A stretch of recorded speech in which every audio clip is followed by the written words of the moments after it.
আল্লাহ পাক বলেছেন শহীদ আল্লাহর পথে যুদ্ধ করে শহীদ হয়েছে, এই ব্যক্তির আত্মাও ঝুলে থাকে যতক্ষণ পর্যন্ত না তার ঋণটা শোধ করা হয়। এবার বলেন আমি কি বুঝাবো আপনাকে, আর কিছু বলতে হবে? তো এখন সেই দোয়া শিখাচ্ছি আপনাদেরকে, যে দোয়া শিখলে আপনারা ঋণ থেকে বাঁচবেন ইনশাআল্লাহ। কত দিবেন বলেন? আচ্ছা হ্যাঁ, এই তো শুকরিয়া। দোয়া করবেন যেন আল্লাহ পাকের দিনটাকে আল্লাহর জমিনে প্রতিষ্ঠা করতে পারি।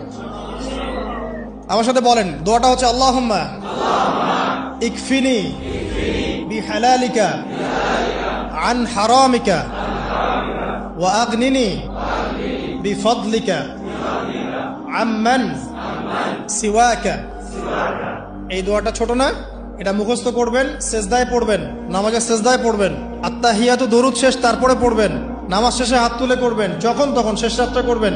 ইনশাআল্লাহ দেখবেন আপনার ঋণ বলতে কিছু থাকবে না ইনশাআল্লাহ। যদি থাকেও, বড় কোনো ঋণ থাকেও, আল্লাহ পাক অন্য কোনো মাধ্যমে এটা শোধ করার ব্যবস্থা করে দিবেন ইনশাআল্লাহ।